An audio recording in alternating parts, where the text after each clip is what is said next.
Survivor's guilt, or in other words, a moral injury. It's something that I've been dealing with for the past month, and I know a lot of people around me are also going through it. I wanted to explain the meaning of what survivor's guilt is, symptoms of it, and ways that we can cope with it. There are many different things that could cause survivor's guilt, but in our case, of course, is the situation in Afghanistan. And just having to deal with this, I realized that it's an actual real phenomenon that people who survive combat, natural disasters, sicknesses, feel guilty for staying alive and making it through this trauma, and yet people around them didn't. So this is something that's very relevant to us right now, and I just wanted to get into it and see ways that we can cope better. If you haven't been to my page before, welcome. I'm Hamasa. I look at emotional and mental well-being as well as personal development and day-to-day issues. Please subscribe to my page and do share this video if you feel that it might help someone you know.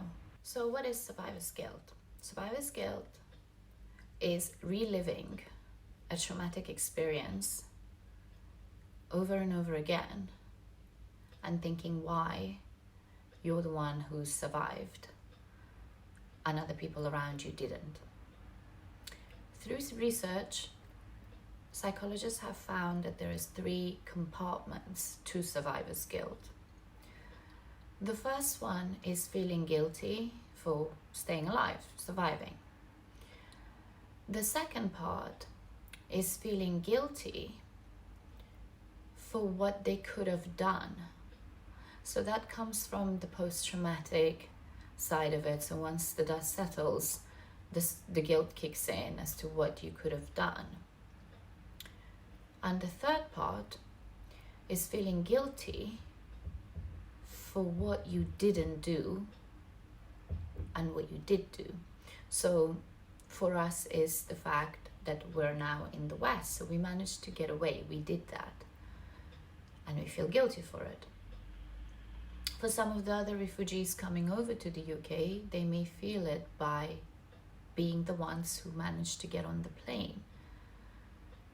So they did that, and they feel guilty for it because their friends and maybe family members didn't. So it's kind of a 3-part thing. First is the fact that you're alive and people around you are not. Second part is what you could have done differently, and the third part is the things that you did do. And each stage will have its own triggers and just symptoms that may make you feel very distorted. Some of the symptoms of survivor's guilt is it's okay for you to feel these things for a little bit, but if it's a prolonged period of time, then it could result in severe depression and even possibly suicide. So that's why it's important for us to become aware that we're going through certain patterns, or we have certain withdrawals that are affecting us, and that we need to kind of be conscious of that and try and break that cycle so we don't fall too deep into it and for too prolonged period of time. The first symptoms would be just being dysfunctional and not being able to think straight. So if your routine and patterns are breaking, you can't get along with your normal day-to-day life, it's affecting your general functions, then that's a sign of early depression. And so you need to be aware of that. Other things such as lack of sleep and lack of appetite are big signs of you just being in survivor's guilt mode. Things such as losing interest and just being withdrawn, not wanting to be out and about, and even doing things that you usually enjoy, just very, you're indifferent to it. Things like not wanting to, you're constantly overeating or wanting to be by yourself, isolating yourself. You lack energy and concentration. you're not thinking coherently, you're finding it very difficult to be somewhere and do the job, you're distracted, you're not connected to your environment. So if you're in that state for a prolonged period of time, that could turn into a severe depressive state, and you can get depression and just constantly ruminate about the loss of things around you and what things could have been. And when that affects your day-to-day function and your day-to-day life, it's time to start thinking about yourself and understanding the scope of the situation. So some tips on how to bring yourself back out of this survivor's guilt mode. So your nutrition is very important. When you're feeling so down and low, maybe the foods that you are eating are not providing enough of the vitamins that are making you feel good. So things like vitamin B's, vitamin D's, just some sunlight while there's still some sun out. Try and make use of that, and also omegas and things like that. So try and eat healthily. That little achievement and getting your meals right and eating good food could really boost your mood and get you out of this sort of rut that you're stuck in. The next thing would be to try and exercise. Being active, doing something, getting your body in that mode will make you feel better. Meditation. I always speak about meditation.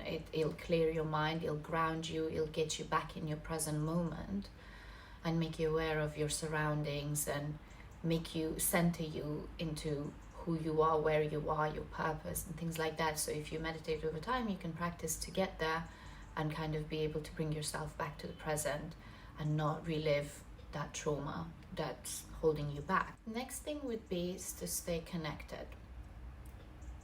We are going through this collectively as the Afghan diaspora, but if you're just dealing with general survivor's guilt, try and stay connected to people that you trust, people who are quite subjective, people that you could openly speak about your survivor's guilt or the trauma, so that they could put things into perspective for you, make you feel supported. So having a good support network is very important to pull through this sort of despair feeling that we have. And the next thing would be to try and consciously choose to have a better positive attitude. So when you wake up in the morning, have your morning routine. If it means writing a couple things of gratitude down, meditating, having a lemon water, whatever that is, try and incorporate that and have an overall positive attitude at the beginning of the day, and just try and keep that going. Whenever you feel bad and guilty, see how you could bring yourself back out of that and just look at the good things that you have in your life. The next thing would be, rather than ruminating and just stressing about it, how can you be proactive? So this one links well with having a positive attitude. So instead of having this victim mentality and this guilt of being a survivor and just feeling bad and ruminating about it, think of ways of how you could be proactive. So, okay, I've been blessed and God has given me a chance at life and I've survived this. So this is a blessing. What can I do to show my gratitude and how grateful I am? I've been given a chance of life. What am I using that life to do? Like, what am I doing with my life right now? Am I helping people? Am I doing things that would make more people survive? Or am I just sitting here and feeling bad for myself? So this is where the positive attitude is very, very important, and being proactive is important. Use that anger and guilt that you feel, but use it and channel it in a positive way of trying to bring a change rather than just moping around and feeling bad. And finally, if you've tried all these things and you're still feeling that you're stuck in your funk and you can't get out of it and you're just feeling so bad and you're becoming completely dysfunctional and can't concentrate on your job and your lack of sleep and appetite's really getting to you, then try and seek professional help, because survivor's guilt is a real part of post-traumatic disorder. It comes as an aftermath and it is associated with that. So it is something that some people can't actually get themselves out and may need a little help from a professional to just put things into perspective and get you back on your feet. So if all those tips are not successful for you, then make sure that you do seek that help, because remember, if you're feeling like you're actually not going to be able to help those that you want to help and who haven't been as fortunate as you. So try and channel that in the right ways. And in order to do that is to be healthy and to look after yourself.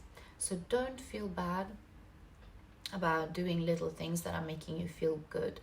Self-care is very important. So if it's a face mask, a meditation, a walk in the park, just being out in nature, whatever that is for you, do that for yourself. Put that time aside and look after yourself.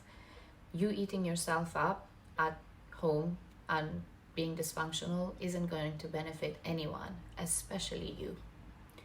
So I hope that you guys found this video helpful. Like I said, we're all dealing with this. I'm guilty of many of these symptoms. I've completely lost my appetite. Sleep is a myth. So I do understand what we're all going through and what we're feeling. And this is just my bit of trying to get you guys to just understand that we need to look after ourselves, and that's the only way that we can help those that need it the most, and just to make you feel a little bit better and not feel so alone. So if you haven't subscribed to my page, please do so. Please like and comment on this video, and I would love to see you guys here again next week. Thank you for watching.